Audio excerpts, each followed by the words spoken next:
Guillaume Meurice. Oui, moi je vais vous parler aujourd'hui des valeurs de la République. On les entend partout dans tous les discours politiques, même si ce n'est pas les interprètes qui les écrivent. On le sait maintenant, la plupart des politiques viennent au meeting les mains dans les poches avec leur bite et leur couteau. Paul-Marie de son prénom.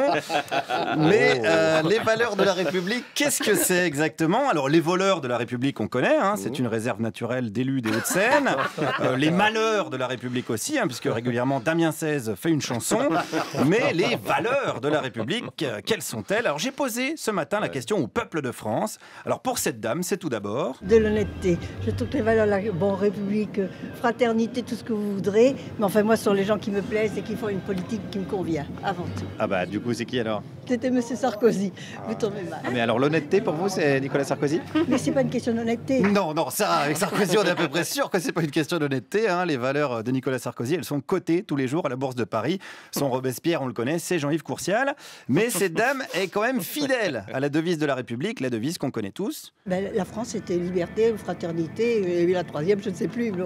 Vous savez plus la troisième? Oh oui, là maintenant, je l'ai tellement entendu, je ne sais plus. Attendez, fraternité... Mais ça, c'est parce que vous soutenez Sarkozy, alors du coup, vous avez oublié celui qui est entre les deux. Pourquoi? Dites-le pas, parce que là, vraiment, franchement, ça ne veut pas... C'est égalité. Oui, égalité, de nos jours, l'égalité, c'est l'égalitarisme, vous comprenez. Alors là, oui, en effet, ça m'échappe. Vous voyez? Ça vous plaît pas, du coup? Vous voyez comme ce mot-là, vraiment, je l'ai snobé. Oui, on est dans une période qui snobe pas mal l'égalité en règle générale. Elle est un petit peu perdue, l'égalité dans la société. Elle ressemble à un concours de paix dans une émission de François Bunel. On la regarde avec quand même un petit peu d'appréhension, de mépris et de dédain. C'est vrai que l'égalité est un problème, par exemple pour ce monsieur. Il y aura à dire qu'il n'y a pas d'égalité partout. Il faudrait plus d'égalité selon vous? Oui, parce que j'estime qu'on fait... moi, je suis français depuis... et j'estime qu'on fait beaucoup plus pour les étrangers. Ah bon? Ouais. Il y a des fois, je dis, si je m'appelais Mohamed, j'aurais le droit à plus de choses que de m'appeler...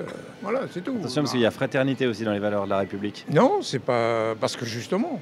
Si on veut parler d'égalité, on oublie un peu la fraternité parce que il y a des choses que ça se fait pas. Il faudrait mettre juste liberté, égalité, alors pas fraternité. Ouais, va falloir se mettre d'accord parce qu'il va plus rien rester parti comme c'est parti. On va écrire slip sur la tête au fronton des mairies, on prendra Hanouna comme président, ça ira plus vite. Alors demandons à un autre citoyen, est-ce que cet autre monsieur respecte les valeurs de la République? Moi personnellement, j'essaye de les respecter. Après, pour les gens pour qui je vote, c'est pas sûr. Pourquoi vous votez pour des gens qui les respectent pas? Et vous avez le choix là ce coup-ci? Vous la ramassez, votre question? Dis donc, comment tu causes là? Le respect, c'est un fondement de notre démocratie, d'accord? Il est où le respect? Dans mon fondement, oui Juliette. Merci, bisous, merci. Bon, c'est pas grave, j'ai continué avec ce même monsieur, toujours sur la fraternité avec les réfugiés. Est-ce qu'on en refuse vraiment beaucoup? On en refuse beaucoup, oui. Oui. Ah bon? Et quand on voit tout ce qu'il y a aux portes nord de Paris, il y en a quand même un paquet là. Est-ce que ces gens-là ne feraient pas mieux de faire de la résistance dans leur pays, comme nous on a fait en 44? Et c'est vrai que nous en France on a pas mal résisté, surtout en 44. C'est vrai. J'aime bien la précision chronologique. En 44. En 44. C'est vrai qu'après le débarquement, on s'est dit tiens, non, finalement le schnapps, non, c'est pas terrible. À 45, même je vais vous mettre. À 45, on était les Jean Moulin, tous. Et je vous parle même pas de l'année 46. Alors là, c'est carrément tout le peuple de France qui avait défoncé la Wehrmacht en leur faisant les gros yeux comme ça. Tout le peuple. Alors tout le peuple, je dis tout le peuple, peut-être pas.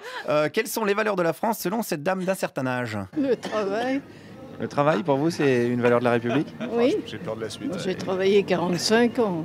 Puis c'était autre chose que maintenant. Et puis la famille, bien sûr. Le travail, la famille. Et la patrie, alors? La patrie en priorité, bien sûr. Alors travail, famille, patrie? Oui, voilà, exactement. Mais ça, c'est un petit peu le slogan du maréchal Pétain, non? C'est pour moi, c'est important, c'est la France, quoi. On part à volo actuellement, alors. Et oui, je dirais même plus, on part à vélo, comme dirait mon arrière-grand-oncle fan d'Éric Zemmour et de Fausto Coppi. Peut-être qu'il serait temps de se les rappeler quand même, là, les valeurs de la République et de les appliquer illico, parce qu'on la sent revenir, la petite bête immonde qui monte. Merci Guillaume Meurice. Toujours aussi désespérant. Reportage, heureusement qu'on se poile.